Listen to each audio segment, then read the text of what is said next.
பிரதமர் நரேந்திர மோடி வெளிநாடு சுற்றுப்பயணத்தில் பூட்டான் நாட்டிற்கு செல்ல இருக்கக்கூடிய சூழலில் இந்த வெடி விபத்தில் சதித்திட்டம் இருக்குமேயானால் அது மிகப்பெரிய அச்சத்தை ஏற்படுத்தும். காரணம், சில மாதங்களுக்கு முன்புதான் ஜம்மு காஷ்மீரில் பகல்கமில் ஒரு பெரும் தீவிரவாத தாக்குதல் ஏற்பட்டு ஏராளமானோர் கொல்லப்பட்டிருந்தார்கள். அதனுடைய ஈரம் கூட காயாத சூழலில் இன்னொரு தாக்குதலோ என்ற ஒரு அச்சம் பொதுமக்களுக்கு ஏற்பட்டால் அது உள்நாட்டு பாதுகாப்பு சம்பந்தமான விடயங்களையும் நிறைய கேள்விகளை உள்ளாக்கும்.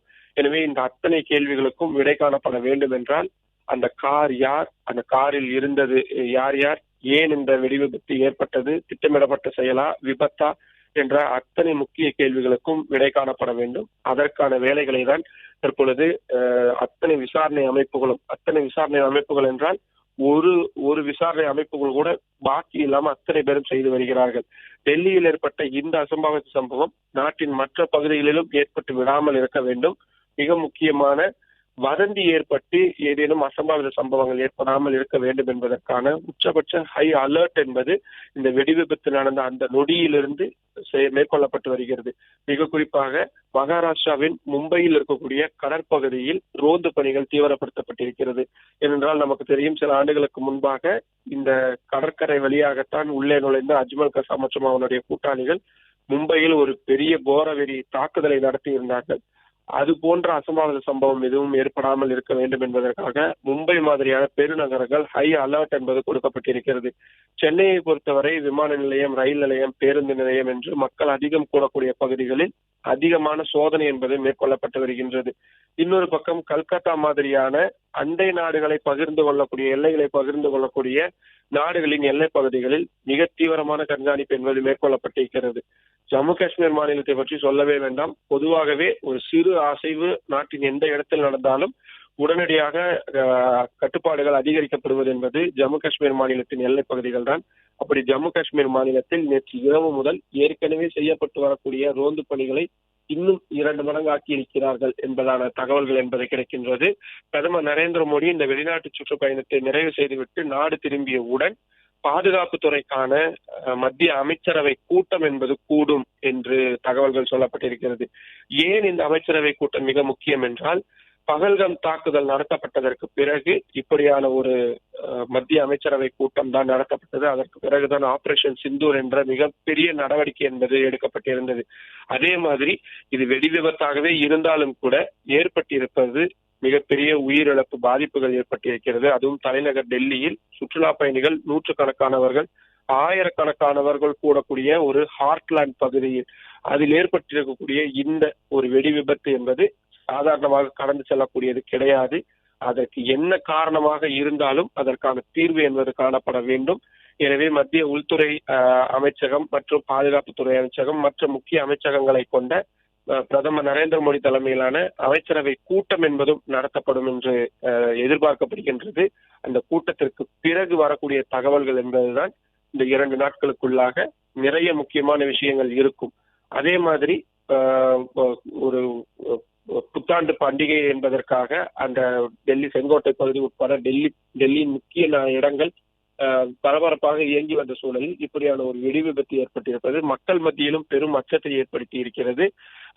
குறிப்பாக அந்த டெல்லி செங்கோட்டை பகுதியில் இருக்கக்கூடிய சாந்தினி சௌக், டெல்லியுடைய மிகப்பெரிய மார்க்கெட் ஏரியா, அந்த சாந்தினி சௌக் பகுதி முழுவதுமே இன்று முழு விடுமுறை என்பது விடப்பட்டிருக்கின்றது. கடைகள் எதுவும் திறக்கப்படாது என்று சொல்லப்பட்டிருக்கிறது. உள்ளூர் மக்களிடம் விசாரணை என்பதையும் காவல்துறையினர் தொடங்கி இருக்கிறார்கள்.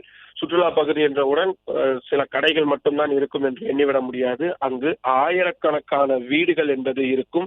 அருகிலேயே ஜமா மஸ்ஜித், இந்தியாவின் மிகப்பெரிய மசூதியான ஜமா மஸ்ஜித் இருக்கிறது. தொழுகைக்காக தினந்தோறும் ஆயிரக்கணக்கானவர்கள் நாடு முழுவதிலும் இருந்தும் மற்ற நாடுகளில் இருந்தும் வரக்கூடிய காட்சிகளும் இருக்கின்றது. மற்ற குருத்வாரா போன்ற மற்ற வழிபாட்டு தலங்கள் என்பதும் இருக்கின்றது. எனவே அசம்பாவித சம்பவம் எதுவும் ஏற்படாமல் இருக்க வேண்டும் என்றால் விசாரணைக்கான விவரங்களை விரைவாக வெளியிட வேண்டும் என்ற அழுத்தம் மத்திய அரசிடம் இருக்கிறது. அதை மத்திய அரசாங்கமும் புரிந்து வைத்திருக்கிறார்கள். இன்னொரு கோணம், பீகார் சட்டமன்ற தேர்தலுக்கான 2ஆம் கட்ட வாக்குப்பதிவு இன்னும் சற்று நேரத்தில் தொடங்கி நடைபெற இருக்கக்கூடிய சூழலில் வாக்குப்பதிவு என்பதும் அதிக அளவில் நடைபெற வேண்டும், அமைதியான முறையில் நடைபெற வேண்டும். பீகார் மாநிலத்தை பொறுத்தவரை சற்று பதற்றம் அதிகம் இருக்கக்கூடிய மாநிலம்தான். அதனால்தான் 2 கட்டங்களாக தேர்தல் என்பது நடத்தப்படுகிறது. முதல் கட்ட வாக்குப்பதிவில் மிகப்பெரிய அளவில் இதுவரை 25 ஆண்டுகளில் இல்லாத அளவிற்கு பெரிய எண்ணிக்கையிலான வாக்குப்பதிவு நடந்திருந்தது. இப்பொழுது 2வது கட்டத்தில் இந்த வெடி விபத்து சம்பந்தமான தாக்கத்தின் காரணமாக வாக்குப்பதிவு குறைந்துவிடக் கூடாது என்ற ஒரு விஷயமும் இருக்கிறது. அதிகாரிகள் அதற்கான மற்ற வேலைகளை பீகார் மாநிலத்திலும் செய்து கொண்டிருக்கிறார்கள். டெல்லியில் செங்கோட்டை பகுதியில் ஏற்பட்ட ஒரு வெடி விபத்து என்பது நாடு முழுவதும் எந்த அளவிற்கு வீரியமாக உணரப்படுகிறது என்பதை இத்தகைய சம்பவங்கள் மூலமாக நம்மால் உணர்ந்து கொள்ள முடியும். மிக முக்கியமாக நாடு முழுவதும் இருக்கக்கூடிய வழிபாட்டு தலங்களில் பாதுகாப்பு அதிகரிக்கப்பட்டிருக்கின்றது. குறிப்பாக மதுரை மீனாட்சி அம்மன் கோவில் ஆகட்டும், அதே போல அயோத்தியில் இருக்கக்கூடிய ராமர் கோவில் ஆகட்டும், அனைத்து இடங்களிலுமே பாதுகாப்பு பலப்படுத்தப்பட்டிருக்கிறது. மோப்பநாய் உதவியுடன் தீவிரமான கண்காணிப்பு என்பது போடப்பட்டிருக்கின்றது. வரக்கூடிய பக்தர்கள் அத்தனை பேருமே முழுமையான பரிசோதனைக்கு பிறகுதான் வழிபாட்டு தலங்களுக்குள் அனுமதிக்கப்படுகிறார்கள். விமான நிலையங்களில் கெடுபிடிகள் அதிகம் இருந்திருக்கிறது. பயணிகள் இன்னும் அதிக அளவிலான சோதனைக்கு உட்படுத்தப்பட்டிருக்கிறார்கள் என்ற விஷயம் இருக்கிறது. இது சம்பந்தமான சர்வதேச நாடுகளுடைய உதவிகள் ஏதேனும் தேவைப்படுமா? ஏனென்றால் இந்த இன்டெல் என்று சொல்லப்படக்கூடிய இன்டெலிஜென்ஸ் அவுட்புட் ஒவ்வொரு நாடுகளும் பகிர்ந்து கொள்வார்கள். ஏதேனும் அசம்பாவித சம்பவம் இருக்கும் பட்சத்தில் அந்த உளவுத்துறை தகவல்கள் ஏதேனும் தேவைப்படுகிறதா, பகிர்ந்து கொள்ள முடியுமா என்ற விஷயங்கள் வெளியுறவுத்துறை அமைச்சகம் சார்பிலும் மற்றொரு பக்கம் செய்து கொள்ளப்பட்டு இருக்கிறது. ஒட்டுமொத்த அரசு இயந்திரமும் இந்த சம்பவம் தொடர்பான விஷயத்தை வெளிக்கொண்டு வருவதற்கான வேலைகள் இறங்கி இருக்கிறார்கள்.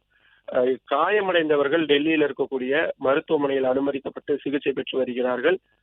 உடல் சிதறி உயிரிழந்தவர்கள் யார் என்பதற்கான சோதனை என்பதும் நடத்தப்பட்டு வருகிறது. நிச்சயமாக DNA மாதிரியான மரபியல் சோதனை தான் நடத்தப்பட வேண்டும். ஆனால் அதற்கும் கூட அவர்கள் யாருடைய உறவினர்கள் என்ற அடிப்படையிலான தகவல்களால் தேவைப்படும். எனவே அதனை திரட்டுவதற்கான வேலைகள் என்பதும் நடந்து வருகிறது. மருத்துவமனை வாசலில் ஏராளமானோர் குவிந்திருக்கிறார்கள். காரணம், அவர்களுடைய உறவினர்கள் யாரேனும் இருக்கிறார்களா என்ற விஷயம். அந்த LNJP மருத்துவமனையை பொறுத்தவரைக்கும் டெல்லியில் மிக பிரபலமான மிகப்பெரிய அரசு மருத்துவமனை.